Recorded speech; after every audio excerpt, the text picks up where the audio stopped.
대단히 반갑습니다.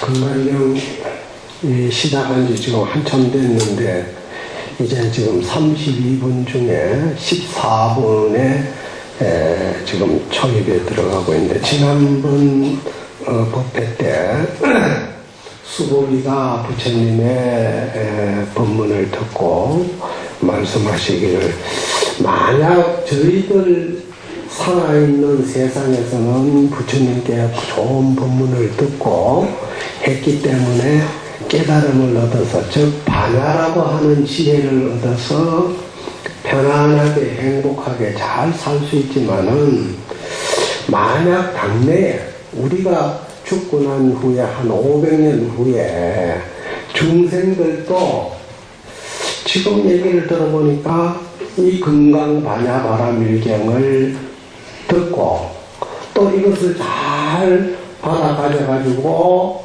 봉행을 할 것 같으면은, 이 사람들도 반야성을 가지고 저 깨달음을 얻어서 행복하게 잘 사는 이 세상에서 가장 제일 희요한 사람이 되지 않겠습니까?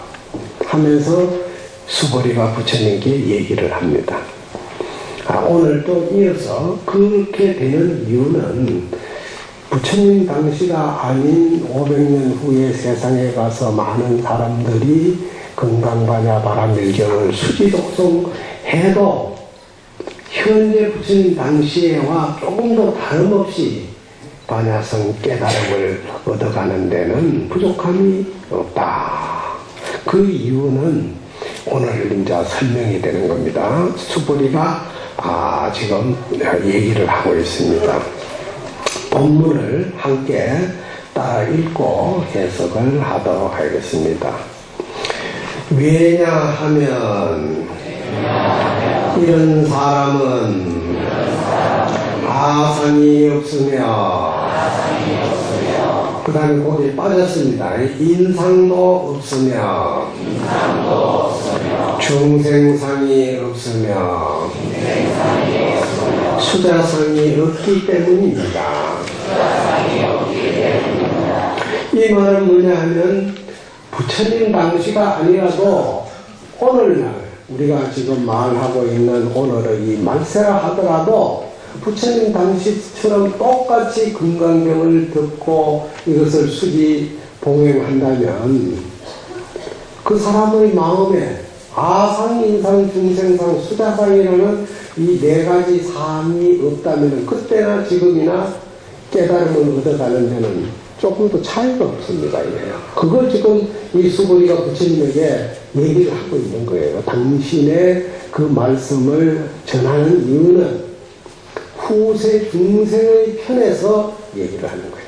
즉 수보리가 중생의 입장에서 우리가 오늘날 부처님이 계시지 않는다고 해서 슬퍼하고, 또 부처님이 계시지 않는다고 해서 깨달음의 경지에 들어갈 수 없다고 하는 이런 절망감을 불식시키기 위해서 수보리가 이런 얘기를 하고 있습니다. 그러면서 또 뭐라고 얘기하느냐, 이러한 까닭은 아상이 곧 상이 아니며 인상 중생상 수자상이 상이 아니기 때문입니다. 또한 일체의 상을 여인 사람을 이름하여 재불이라 하기 때문입니다. 이 짧은 문장이지만은 사실은 이 문장 속에 불교의 핵심이 다 들어있습니다. 그러니까 부처님 당시에도 금강반야바라밀경을 듣고 아상, 인상, 중생상, 수자상이나 사상이 있다면은, 지금 우리가 살아가면서 사상을 여의지 못하고 사는 사람과 다를 바가 없어요. 똑같다 이 말이에요. 그런데 부처님 당시가 아닌 오늘날 약 한 3000년이 다 돼가는 세월이 지난 오늘날 후래 우리 중생들이 건강관야 바라밀경을 듣고서 아상인상 중생상 수자상이 없다면 그 사람은 우리는 재불이라고 한다. 바로 각각을 붙여서 보는 거예요. 조금 더 다름이 없다. 그런데 문제는 뭐냐? 그 시대에는 상근지자라고 그랬어. 상근지자라는 것은 근기가 아주 수선하다는 말이에요. 다시 말해서 번뇌망상이 적고 마음이 아주 순수하고 맑고 단순하고 응? 그런데 오늘날 우리가 살아가는 사람들은 어떻습니까? 맑고 순수하고 단순하고 응? 그렇습니까? 복잡한 거예요. 복잡하면서 맑은 건 고사하고 사량분별이라는 이 건대가 꽉 차 있는 거예요. 그게 뭐냐? 사상을 다 우리는 행세하고 있는 거예요. 사상이 상이 아닌 이치에 들어가야 되는데 우리는 거기에 집착을 해서 살잖아요. 그래서 불교의 모든 핵심은 아상이라는 이 주관, 인상이라고 하는 이 객관, 바로 주관과 객관이 나누어져서 공존하고 있는 이 중생상, 그 중생상 중에서도 인간이 모든 생명체의 위에 있다고 하는 이 수자상, 자기보다 비등한 생명체를 천시하고 무시하고 잡아먹고 이런 수자상이 오늘날 우리 사람들 마음속에 잠겨져 있기 때문에 반야성이라는 이 지혜가 샘솟지 못하는 거예요. 깨달음을 못 얻는 거지. 근데 세월이 많이 지났다 하더라도 오늘날 우리가 그런 상의 집착만 일으키지 않는다면 바로 여러분들이 다 부처예요. 재불이란 말이야. 그냥 부처가 아니라 재불이야, 재불. 여러 부처 중에 각각의 부처예요. 응? 얼마나 이 건강경의 심오한 이치가 이 안에 담겨져 있나 이게요. 응? 그러니까 이러한 수보리의 얘기를 듣고서 야구스님이 거기다가 뭐라고 주석을 붙였냐 하면은 신불부인의 면무 참색이라, 마음의 타인이라고 하는, 즉 자기 주관 속에 타인에게 내 것이다, 너 것이라고 하는 이 차별을 두지 않으니, 그러니까 마음속에 타인을 버리지 않았다는 말은 내 것과 너 것의 차별을 두지 않았다 이 말이에요. 차별을 두지 않았으니까 면무 참색이라 얼굴에 부끄러운 빛이 없다. 수부리가 얘기하는 소리는 정말로 진실한 말이고 부끄러움 없는 참말이라는 말이에요. 응? 여러분들 우리가 살아가는데 정말로 진실한 말은 뭡니까? 내가 혼자서 알고 지키고 그것을 사랑하고 내 것이라고 하는 그 고집에 집착된 삶이 진실한 삶이 아닙니다. 정말로 진실한 삶이라는 것은 모두가 같이 함께하는 즐거움을 나눌 때 그게 진실한 삶이에요. 그래서 건강경에서 지금 수고리가 얘기하는 것처럼 아상, 인상, 즉 주관과 객관을 뭉쳐가지고 하나로 차별하지 않고 하나로 보는 이런 마음을 가지고 사는 사람이 얼굴에 부끄러움이 없는 사람이다. 그래놓고 이 세상에서 가장 어리석은 사람은 자기를 잃어버린 사람이다. 자기를 잃어버렸다는 것은 어떤 표현에서 얘기를 하면은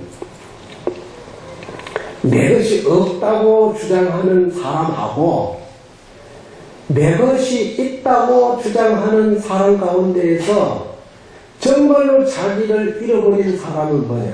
내 것이 있다고 주장하는 사람은 진짜 자기를 잃어버린 사람이에요. 없다고 주장하는 사람은 자기를 가지고 있는 사람이지만, 근데 내 것이라고 하는 그 생각이 결국은 자기를 잃어버리게 하는 거예요. 왜냐? 원래 우리 마음은 부처야. 내 것이다, 내 것이다는 나눔의 그런 차별상이 없는 마음이 부처이기 때문에 정말로 우리가 살아가는데 오늘날 중생은 자기를 잃어버렸다. 이거는 본 마음을 잃어버렸다. 이게 본심. 부처의 마음을 잃어버렸다. 이 말이에요. 그래서 하늘을 보고 한 점 부끄러움이 없는 사람은 자기를 발견한 사람이다. 자기를 발견한 사람은 뭐냐? 내 목숨이 소중하고 남의 목숨도 소중한 것처럼 똑같이 동일시 보는 거예요. 나눠보지 않고. 응? 깨달음은 자기를 찾는 것이지만 결국 자기만을 생각하는 것이 아니라 더불어 살아가는 동일 생명체임을 깨닫는 것이다. 그리고 사람이 이 세상에 한생 살다가 목숨이 다하면 뭐라 그래요? 돌아가셨다. 어디로 가세요? 결국 한 생명체로 돌아간 거예요. 돌아갔다는 것은 모두의 3인칭이야. 여기에 돌아가지 않을 사람이 어디 있어요? 지금 살아가는 방식은 다 다르고 가는 길이 다 달라도 마지막 종점에서 가는 길은 돌아가는 거예요. 그게 한지본처라는 거예요. 한지본처. 자기 본래의 자리, 부처의 자리로 가는 거다. 생명체, 존재, 그 본자리로 간다 이런 뜻이에요. 그러니까 그런 생각을 가지면은 내가 살아있을 때 아상, 인상, 중생상, 수자상이라는 이 고착된 삶 속에서 즉 외형의 집착을 일으켜가지고 본심을 잃어버린 그런 삶을 살지 않을 수 있다 이 말이에요. 얼마 전에 며칠 전에 내가 텔레비를 보니까 그 사람은 아마 건강경을 들어 잃는 사람인 것 같아. 나이 많은 놈이 결혼해가지고 부인도 있고 딸 자식도 다 있는데 다 핑계치고 추억에다가 방을 하나 만들어가지고 그래서 그냥 바닷가로 어디고 자기 가고 싶은 데로 가가 차 대놓고 거기서 자는 거예요. 그 며칠씩 쉬었다가 또 가고 그래가지고 그 차 안에서 꾸미는 그 방 안에서 한다는 말이 바다를 내려다보면서 저 바다에 떠있는 데는 밧줄에 묶여 있는데 나는 이 시간에 떠나고 싶으면 떠난다. 자유를 누리는 사람이다. 그게 참 너희이 내가 보니까 한 소식을 했어요. 이 금강바냐바람일경 이 사상을 떠난 삶의 지혜를 터득한 사람이에요. 결국은 우리가 살아가는데 보면은 마지막에 그런 돌아가는 삶의 해양을 정말로 순수하게 해볼 수 있다면 그 사람이 극락을 살다 가는 사람이에요. 그래서 어쨌든 간에 수고리가 부처님의 설법을 듣고 후세 중생들의 깨달음까지도 예견하고서 이러한 얘기를 한 것이다. 그래 놓고는 자, 깨달음이라는 것은 하루치에 이루어지는 게 아니다. 공덕을 쌓아야 된다 이 말이에요. 원인 없는 결과가 있을 수 없듯이 깨달음이 그냥 이루어지는 게 아니다. 그걸 지금 설명하기 위해서 야구스님은 뭘 얘기하고 있느냐. 공덕을 쌓되 생각 없이 즉 내가 공덕을 쌓아간다는 그 마음까지도 버려야 된다. 자연스러워야 된다 이 말이야. 그걸 표현을 어떻게 했느냐. 구죽의 생순순하니 신하가 장구지라. 대나무 밭에 가면은 죽순이 솟아오르죠. 그런데 죽순이 솟아오르는데 그냥 대뿌리 씹는다고 죽순이 솟아오르는 게 아니라 새로 올라온 대나무를 배에 내고 나면 거기에 새순이 올라오는 거예요. 또 뿐만 아니라 지금 우리 공원사도 아침에 내가 부르면서 보니까 온 도량에 그냥 꽃들이 만발을 했는데 저런 꽃들이 피기까지는 그 가지에서 겨울 내 추위를 견뎌낸 거야. 인도에 그 겨울을 견디고 나서 봄이 되니까 그 가지에서 꽃이 피지 하루아침에 그냥 가지에 새순이 금방 나가 거기서 바로 꽃피는 게 아니다 이 말이에요. 그래서 새로운 꽃은 구가지를 의지했다 이 말이에요. 거기서 자란다. 그래 놓고는 우체의 행록에 가니 풍성은 변방기라. 비가 옵니다. 오늘도 지금 비가 오잖아요. 비가 오는 거 사람들이 우산을 쓰는 거야. 그런데 비는 행로객을 재촉한다. 저 행로객이라는 것은 나그네야. 나그네 발길을 재촉한다 이 말이야. 그런데 나그네 발길이 빨라지고 비가 오면 사람들이 우산을 쓸 때 무심으로 쓰지.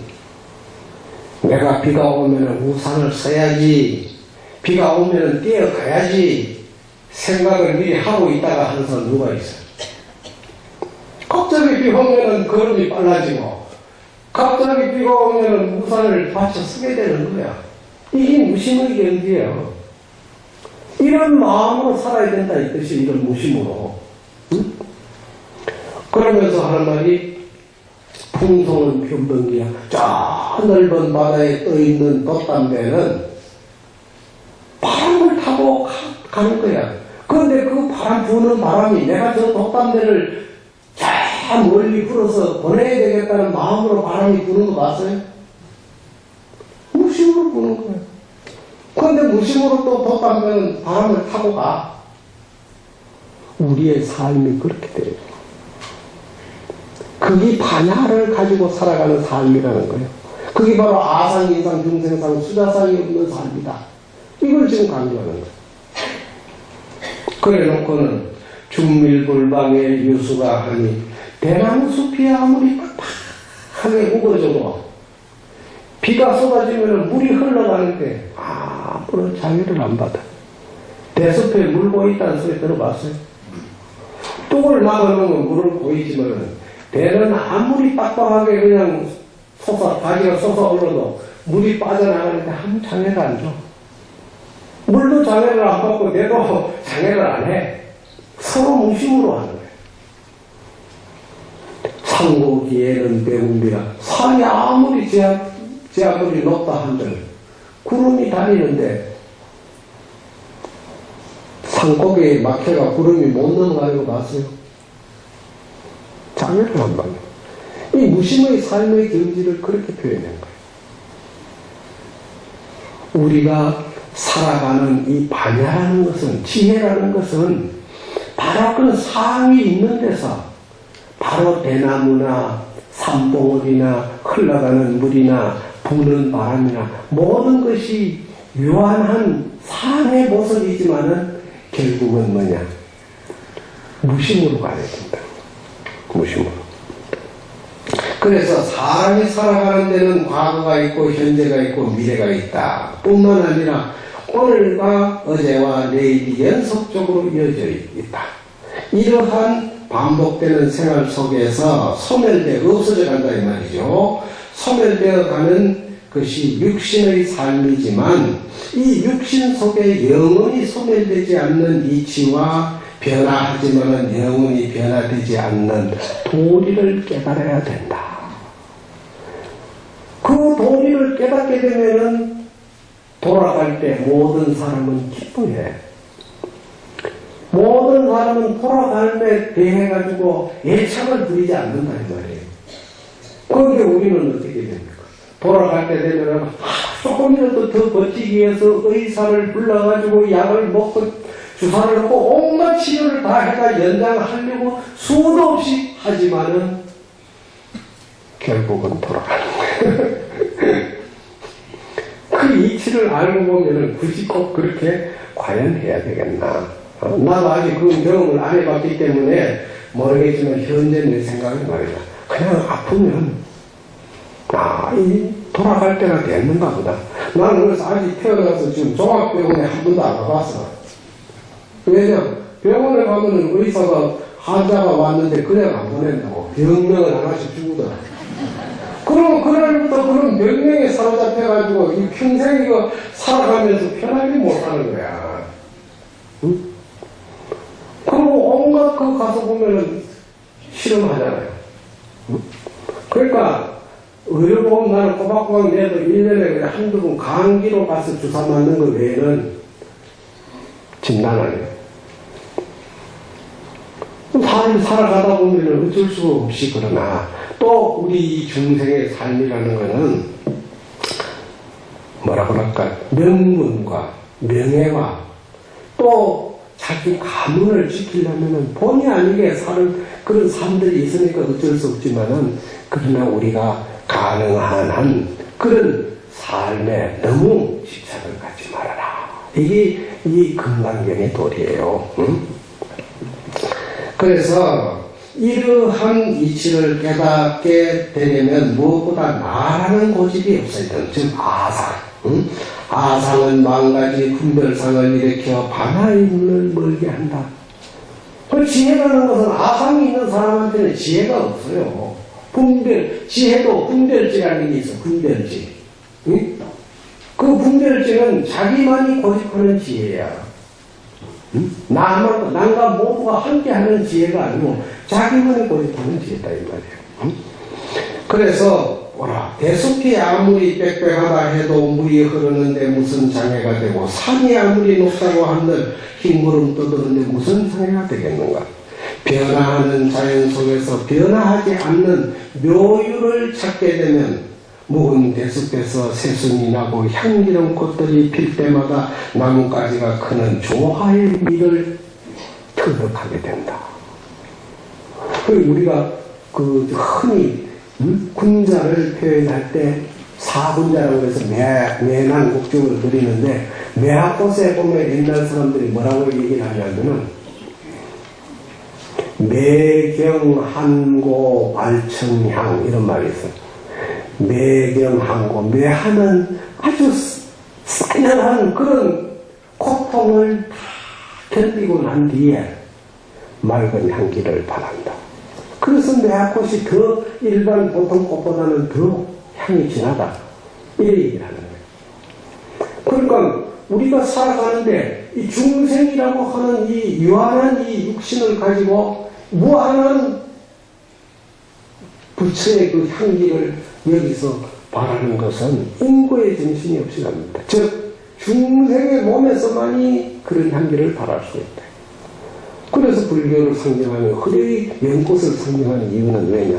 연꽃은 말로 물에 절대 안 피어요. 진흙 속에서 핀다 이거예요. 응? 석은 그 흙덩어리 속에서 물들지 않는 연꽃이 향기가 더 진하듯이, 그게 불교가 이 사바세계에서 극락을 만들어라 이 뜻이에요. 내 육신을 가지고 막 진짜 참부처로 살아라 이 말이지, 죽고 난 뒤에 49년 지낸다고 극락 가고 살아있을 때는 평생 극락 못 간다는 그 얘기가 아닙니다. 그러니까 불교를 바로 알아야 돼요.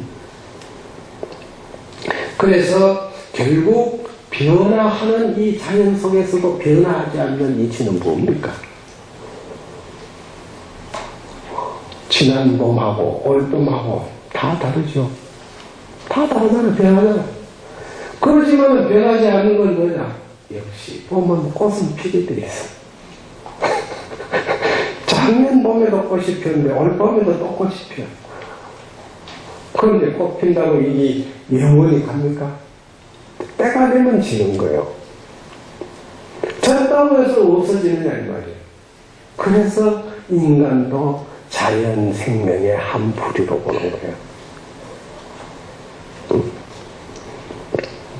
이러한 이치를 우리가 가지면 나그네의 발길을 소낙비가 재촉하고 훈훈한 바람이 조각배를 떠들게 하는 것은 인위적인 모습이 아니다. 너무나 자연적인 모습이다. 이것이 사항이 있는데 사항이 없는 마음의 작용임을 알아야 한다. 수도리가 일체상을 여의면 곧 부처라고 했으니 일체상을 통해서 일체사항이 아닌 참 도리를 알아야 된다. 그러니까 상을 따라가지고는 참 도리를 찾을 필요가 없어요. 그러면 서울에서 굳이 서울은 어디냐고 물으면 뭐해? 서울 살면서. 저 시골 사람이 서울에 어디냐고 물어야 의미가 있는 거예요. 우리가 살아가는 이 지혜는 결국 우리 세상이 너무나 다단하기 때문에 지혜를 발휘하면은 이 다단한 이 삶의 의미를 극복하는 정말로 즐거워지는 삶을 살 수가 있다. 이게 금강경의 이치예요. 또 이제 그러한 그 수보리가 부처님의 말씀을 듣고 500년 후에도 금강경을 수지독성하면 똑같이 희호한 정말로 반야성을 깨닫는 사람이 되지 않겠습니까? 하고 말하면서 그런 사람은 아상인상 중생상이 없기 때문입니다. 이렇게 하니까 부처님이 그 말을 수보리의 얘기를 듣고서 인정을 하는 겁니다. 함께 따라 읽겠습니다. 부처님이 수보리에게 이르시되 그렇고 그렇도다. 만약 다시 어떤 사람이 이 경을 얻어듣고 놀라지 않고 두려워 않고 겁내지 않으면 마땅히 알라. 이 사람은 심히 희유함이 될 것이니라. 자, 사람이 살아가는데 놀라지 않고 두려워하지 않고 겁내지 않고 이렇게 살아가는 사람이 과연 있을까? 여러분들 한번 제가 지금 얘기한 살아가는데 정말로 놀라지도 않고 두려워하지도 않고 겁내지 않는 이런 내 생활 속에서 얼마나 살아와 봤어요? 응?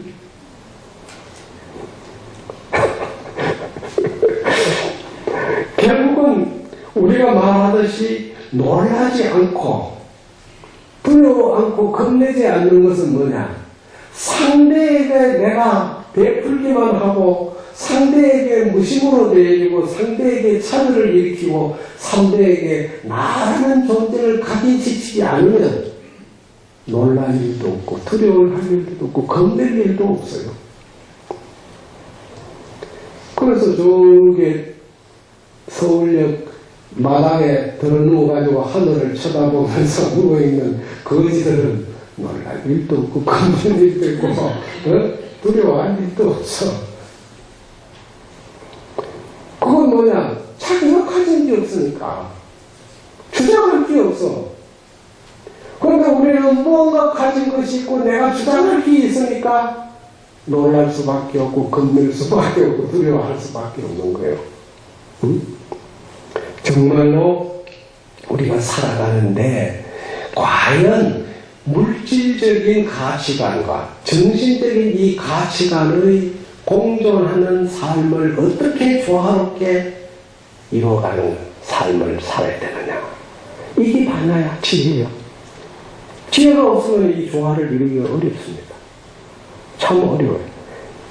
있는 사람인들 있는 표현 안 내고 산다는 게 쉬운 일이 아닙니다. 응? 오늘 아침에도 신문에 보니까 우리나라에서 검사장 하면 대단히 높은 위치 아니에요? 권력으로 보면 대단히 높은 위치인데 뭐 그게 아쉽다고 또 정권에다 투자해가지고 몇십억 이득을 내가지고 결국은 사표냈다고요.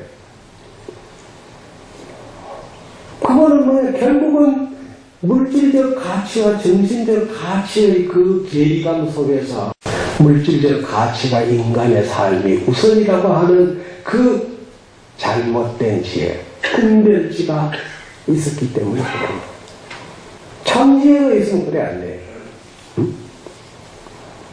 여러분들이 이 금강경을 매일 독성하라고 하는 이유가 다른 게 아니라 독성을 하면서 그런 이치를 머리에 깨달아가야 돼요. 왜 부처님이 아상인상, 중생상, 수자상이 없어야 된다고 계속 반복적으로 얘기하고 있는가? 오늘 지금 이 금강경 법문에서 이 사상에 대해서 얘기 나왔지만 뒤로 가면 계속 그 얘기가 나옵니다. 반복해서. 응? 그래서 이러한 바로 겁내지 않고 그가 하는 이런 사람이야말로 아주 희유라는 것은 뭐냐? 보편적인 사람 가운데 출중한 모습, 저 깨달음의 삶을 사는 참지혜를 가진 사람을 희유하다고 그래. 그럼 중생의 입장에서 보니까 희유한 거지. 응? 그래서 놀라는 표정, 두려운 생각, 겁내는 마음이 어디에서 나오는 것인가? 자기의 마음속에서 나온 것이기 때문에 이런 생각을 여인 것을 희요하다고 하니 이런 생각이나 이런 분별이 없는 생각이 모두가 자기 마음속의 집에서 나온 것임을 알아야 된다. 모두가 내가 내 자업자득에 내가 스스로 화내고 내가 스스로 기뻐하고 내가 스스로 남을 미워하고 내가 스스로 남을 사랑하고 모든 게 자기의 책임이야. 응? 나로 비롯된다 이 말이야. 그러니까 야고보님이 이러한 삶을 표현한 내용을 가지고 뭐라고 토를 달았느냐. 지시자가자라. 다만 이것이 자기 집이네. 즉 놀라지 않고 두려워하지 않고 겁내지 않는 그 마음이 바로 자기 집 마음자리네 이 뜻이에요. 응? 자기 집이란 말. 그런데 우리의 이 마음의 변화가 육신의 변화보다도 너무나 빠르게 천차만별로 변화가는 그 마음의 변화 모습을 어떻게 표현했느냐. 모탈에 그해 수하니 계자에 납습니다. 털구멍, 조그마한 그 털구멍에 그 털구멍이 그해 아주 넓은 바다에 물을 다 삼킨다. 응? 털구멍만한 그 좁은 마음 소가지가 넓게 표현하면 바닷물을 다 삼키고는 안 된다 이 뜻이에요. 뿐만 아니라 계자라고 하는 조그마한 그 씨앗이 그 씨앗 속에도 납습니다. 수미산이라는 그 엄청나게 외행적으로 우리 세계에서 가장 큰 몽우리가 수미봉이에요. 수미산이에요. 수미산. 이 수미산을 다 받아들일 수 있다. 우리 마음이 내가 지금 현재 가지고 있는 이 마음은 좁은 듯하고 한계가 있는 것 같아도 이걸 넓게 표현하면은 그야말로 바닷물을 다 삼켜도 남고 수미산을 다 갖다 들여도 공간이 남아있다. 넓기로 말하면. 그래 놓고는 백한일륜만의 청강의 육합이라. 자, 이제 비유를 들었습니다. 푸른 하늘에, 백한은 푸른 하늘이에요. 푸른 하늘에 일륜만이라 한 달이 아주 그냥 보름달이 되니까 아주 둥근 게 그냥 어디를 가서도 둥글게 보였다 이 말이에요. 응? 어디를 가서도. 그러니 그 둥근 달은 하나의 둥근 달은 뭐냐? 청강의 육합이라 푸른 그 서늘한 빛이 말이에요. 맑은 빛이 육합에 빛나더라. 육합은 뭐냐?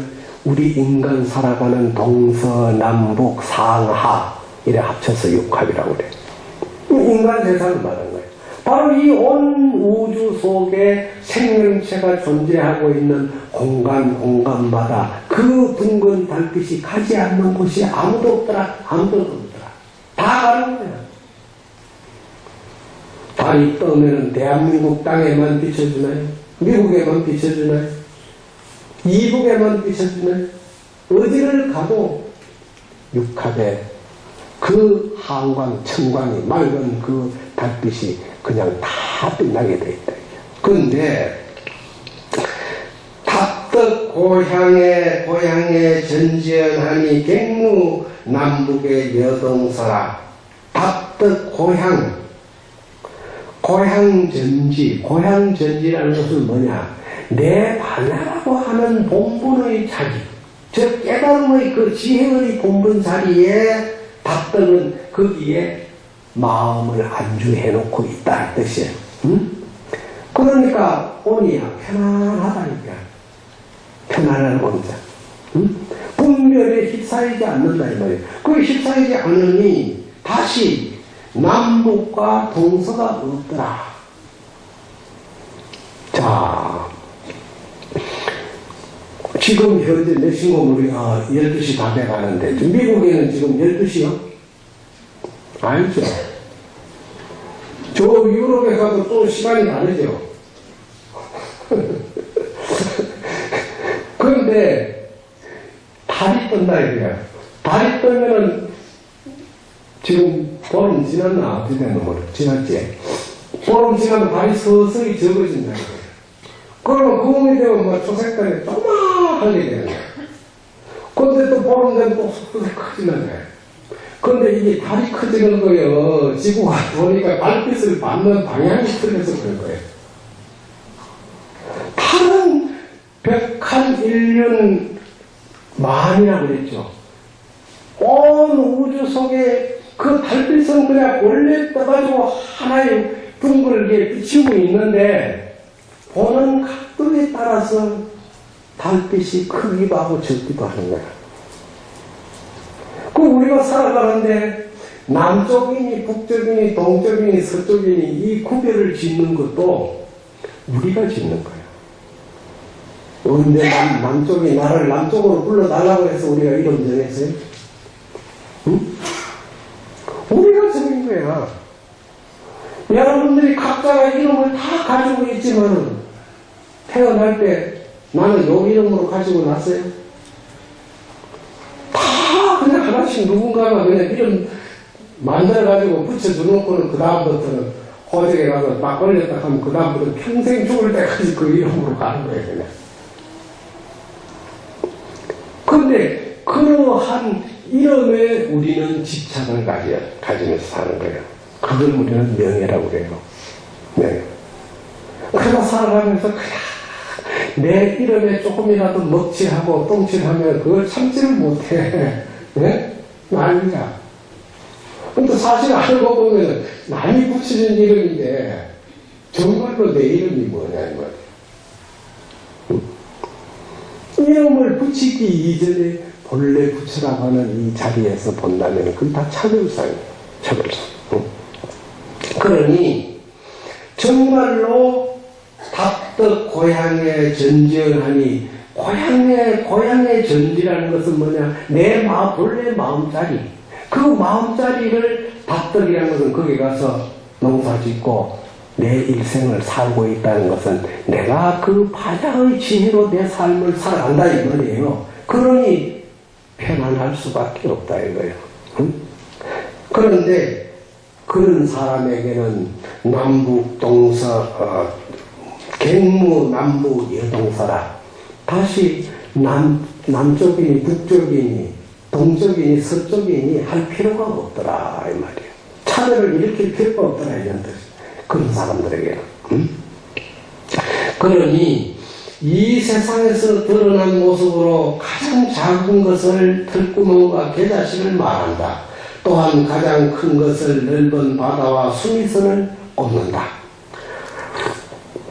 가장 작은 것으로서 큰 것을 포용하는 이치는 바나기로서만 가능한 것이다. 최대 체미가 가장 작고 가장 큰 것이 본래 둘이 아닌 것은 달이 본래 둘이 아니듯이 크기도 하고 작기도 한 것은 달이 본래 변화하는 것이 아니라 달은 언제나 둥글게 떠있다 이거야. 응? 그런데 그 달빛이 온 세계를 환히 비치고 있는 그 달의 모습으로 우리가 살아가지 못하고 그 달빛이 있기도 하고 없기도 한 것은 달이 크기도 하고 작기도 한 것은 사람이 살아가는 지구의 위치가 변하기 때문에 그렇다. 응? 그래서 한국에서 보는 오늘의 달이 미국에서 보는 오늘의 달과 똑같을 수가 없는 거야. 달은 하나지만 보는 위치에 따라서 달라진다 이 말이에요. 고향 땅에 돌아와 편히 쉬는 것은 사람마다 갖춰진 성천의 영명한 가거리 휘영천 밝아서 동서남북의 방위의 분별이 없는 것과 같다. 자, 요즘 기농하는 사람들이 많다 그래. 그런 사람들이 많은 이유는 뭐냐? 기농하는 사람들의 그 자체가 자연을 사랑하는 마음이 없으면 기농할 수가 없어요. 근데 자연을 사랑한다는 마음을 가진다는 무슨 마음이냐? 나라는 것을 내세우지 않는다. 인간도 자연의 한 부분으로 보는 거예요. 그래서 자연이 그야말로 성장하고 소멸하는 그 모습을 보면서 나도 그렇게 따라가는 그 자연스러운 마음을 일으키는 사람. 이런 사람이 시골에 가가지고 농사도 짓고 풀도 뜯고 나무 가지도 치고 새들과 더불어서 마음을 주고받고 꽃들과 더불어서 함께 웃는 얘기를 가질 수가 있지. 자연을 사랑하는 사람은 그렇게 할 수가 없어요. 하나도 할 수 없어요. 나는 대구에 지금 저 팔공산에 내려가 지금 벌써 지금 한 작년 10월 달에 갔으니까 지금 한 6개월 됐나요? 6, 7개월 됐는데 너무 좋은 거예요. 너무 하루하루 부처님께 감사한 거예요. 왜? 그래도 도심 속에 이 복잡한 데서 살다가 그 자연 속에서 꽃들이 피고 새들이 지저는 걸 매일 정자에 앉아가 차 마시면서 그냥 그 소리 듣고 보고 하루수 하루수 그렇게 가는 이거는 내가 천복을 짓지 않고 어떻게 그리 되겠어요? 명예가 뭐 그렇게 소중한지 모르지만 이 이상 더 큰 명예가 없어요. 그리고 요즘 사람들 만나 아이고 스님 뭐 원장 한번 하셔야죠. 뭐 해야죠. 뭐 정말로 우리가 사회에 사느냐 이 말이에요. 반야라고는 참지혜를 가지고 사는 사람에게는 정말로 그런 소리가 무엇이 대단하게 들리겠어요. 나는 서울에 내가 굉장히 많이 살았어요.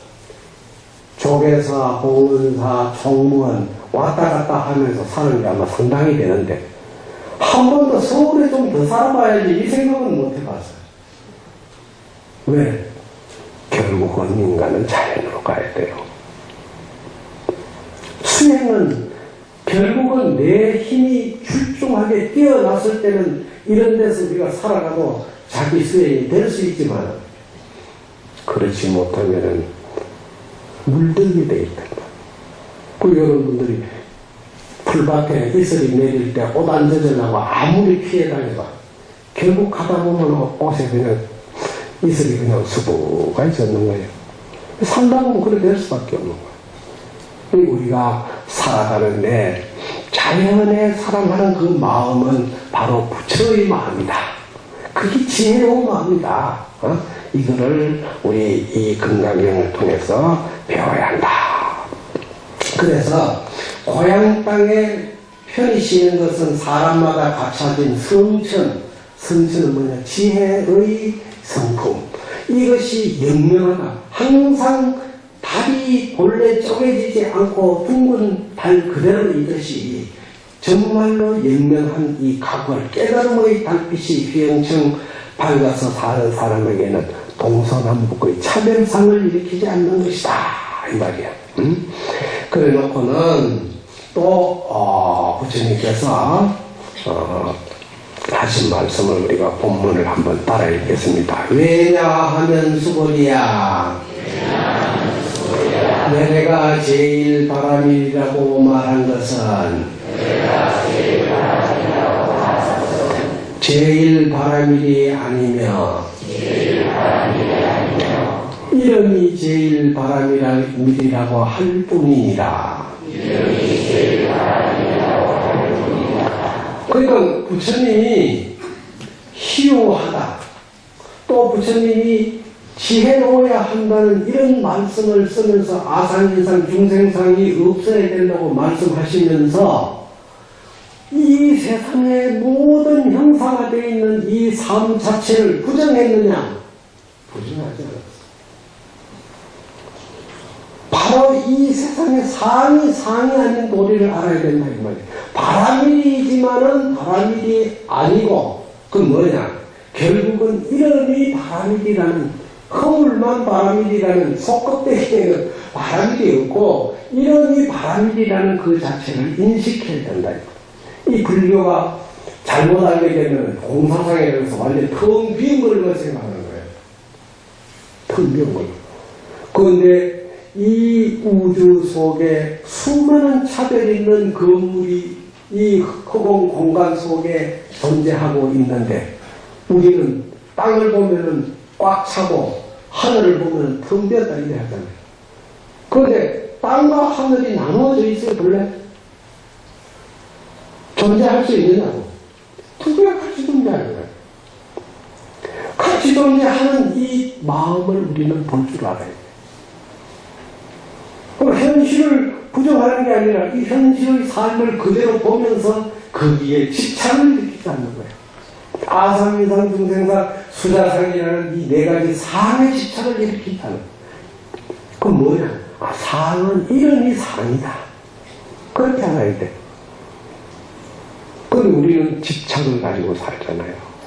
이것이 금강경의 참지혜를 갖지 못한 이유입니다. 응? 그리고 부처님이 지금 바람일이 아니라고 이렇게 하고 이름이 바람이다 이렇게 하는 이유는 뭐냐? 우리가 흔히 모든 연구를 할 때 의식을 거할 때 마지막에는 뭐냐? 마반야 바람일. 그게 그냥 반야성을 가지고 살아간다 이 뜻이에요. 깨달음의 반야성이라고 하는 이 진실한 마음으로 해양을 하겠습니다. 이런 뜻이요. 근데 결국은 그것은 뭐냐? 이름이 바람일. 그렇다고 해서 부정하는 것이 아니라 반야바람일이 반야바람일이 아니고 심형반야바람 이름이 반야바람일이다. 결국은 뭐냐? 내가 원하기가 아니고 이름이 원하기다. 원하기가 아니라 하면 부정이지. 긍정 부정이지. 그런데 이 긍정과 부정을 포용하는 표현이 이름이 원하기다. 이름. 그럼 여러분들이 이름을 부정하고 살 수가 없잖아요. 그렇다고 해서 그 이름에 너무 집착해가 살 수도 없어. 이 두 가지를 조화롭게 이루어가는 삶을 지혜의 참지혜의 삽니다. 그러니까 이렇게 이제 부처님이 이제 지금 설명을 했어요. 하니까 야부스님이 거기다가 표현을 어떻게 했느냐. 팔자에 타계하니 양수의 분부라. 참 표현도 참 묘하게 했습니다. 팔자라는 것은 뭐냐? 팔방. 동서남북하고 동남간, 서남간, 그 사이사이를 합치면은 팔방이 되는 거예요. 그래서 재주가 뛰어나면은 팔방미인이라고 한다. 팔자는 팔방으로 통하는 원통보문이다. 원통보문. 이 원통보문은 뭐냐? 우리의 마음은 본래 팔방에 소통되지 않는 곳이 없어. 다 소통된다 이 말이에요. 그런데 이제 부처님께서 바람일을 말씀하시고 바람일이 아님을 또 말씀하셨으니 이것은 모든 중생을 포섭하기 위해 반야의 문을 활짝 열어놓고 두 갈래로 말씀해 주셨다. 하나는 바람일 긍정, 하나는 바람이 아니라고 하는 부정. 그러니까 이거 양수분부에 두 가지로 말씀을 하셨다 이 말이에요. 그러니 바람일이 향상이라면 바람일은 우리가 생각에 쉽게 미치기 힘든 높은 위치에 있다면 바람일이 아닌 것은 뭐냐? 향하라. 이것은 누구나 쉽게 생각하고 정할 수 있는 마음을 말하는 것이다. 이 분별심이야. 근데 분별심하고 참지혜의 이 반야심이 본래 나눠져 있느냐? 아니다. 분별심을 뒤집으면 반야심이야. 반야심을 뒤집으면 분별심이에요. 두 가지가 이게. 이것을 양수분부라 두 손으로 분부하셨다. 그래 놓고는 송을 어떻게 고쳤느냐? 신은제일 바람일이여 만별천차의 종착술이로다. 이 이름이 바람일이라고 하신 부처님의 그 말씀이요. 만별천차는 각각의 마음속에 일어나는 수많은 그 천천만별의 모양다리. 그 모양상이 이로부터 나왔다. 이로부터 나왔다는 건 뭡니까? 바로 반야라고 하는 이 본래 참부처 참지에서 나왔다 이 말이에요. 그러니 계면신두에 대면내 하니 계면신두라. 귀신 얼굴에 귀신 머리다. 근데 우리가 여기서 말하는 귀신 얼굴에 귀신 머리라는 것은 무슨 사람을 해치고자 하는 그 귀신을 말하는 게 아니라 우리의 마음이 어떻게 생긴지 표현할 수가 없으니까 귀신 기자를 갖다 붙이는 거예요. 왜? 신통방통하게 이 마음은 작기로 말하면 계좌심만 하지만 크기로 말하면 수미상도 다 받아들인다고 했으니까 정말로 신기하잖아. 응? 그 귀신의 머리야. 즉, 이 마음의 얼굴과 마음의 이 머리란 말이야. 이것을 대면해 보니 내 마음을 이 본성, 즉 참지혜의 이 모습을 딱 지켜가지고 이걸 항상 속에 간주하고 산다. 바라밀이 아니고 신용바라밀이라는 이 세 가지의 의미를 확실히 깨달을 것 같으면 차시막도의 불상식이라 이런 때를 당해서 서로 알지 못한다고 이러지 말아라. 응? 내가 깨닫지 못했다고 말하지 말라 이거야. 응? 내가 중생이라고 말하지 말아라. 중생이 부처가 중생이라는 이 본래 나누어지지 않았던 그 이치를 알 것 같으면 이런 모습이 된다 이 뜻이에요. 그래놓고는 제1바람이란 무엇인가? 사람마다 혈로하는 반야를 말한다. 혈로는 뭡니까? 드러난다 이 말이에요. 평상시에는 몰라. 그런데 어떤 문제를 해결하고 어떤 문제를 다다라서 내가 행동할 때 이 반야가 샘솟은 사람이 있어. 그래서 우리는 그런 사람을 똑똑하다, 현명하다, 잘났다, 뭐 여러 가지 표현을 쓰고 있는데 사람마다 혈로하는 반야를 말한다. 이러한 반야의 뜻을 청량하기가 쉽진 않다. 그러나 두두마다 또렷이 작용하는 바람을 모른다고 할 수도 없는 것이다. 자, 여러분들이 돌아가가지고 집으로 돌아가면은 사람들 만나는 가운데 화내고 성내고 원망하고 남을 꾸짖고 온갖 시비가 발달하지만 지금 이 법왕로 안에 들어가가지고 부처님의 경전을 펴놓고 법문을 듣는 이 마음은 어떤 마음이에요? 집에 돌아가서 이 마음을 가지고 그대로 영속해서 살아간다면 다음 법회 때 아무도 안 와도 상관없어. 그런데 요 법왕로 앞을 딱 나가는 순간에 다 까먹고 그때부터는 내 참반야는 어디 갔는지 없어지고 분별지혜가 생성되기 시작하는 거야. 응? 그래 중생이야. 그게 중생이라는 겁니다. 응? 그 마음이 본래 나눠져 있는 게 아니다 이 말이에요. 그래서 온갖 차별의 상이 두두 속에 나타나는 바람에서 비롯되는 것임을 알게 된다면 별로 진상을 구할 필요가 없다. 진상은 뭐냐? 참지혜. 이런 사람에게는 참지혜를 따로 구해야 될 이유가 없는 것이다 이 말이야. 응?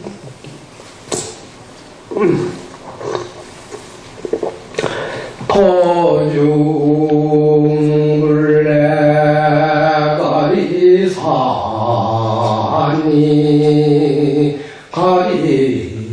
가리불레가 토중사로다나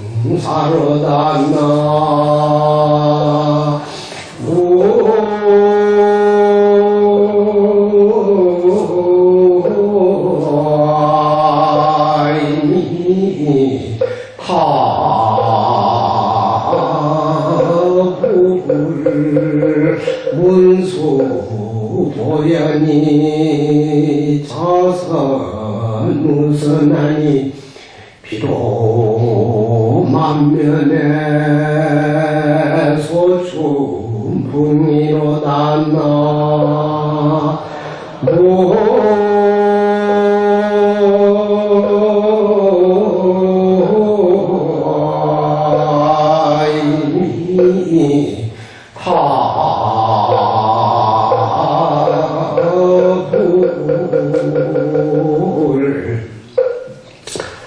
도중이라는 말이 있습니다. 길도자, 중간중자, 그걸 도중이라고 하는데 우리가 살아가는 이 삶은 도중이야.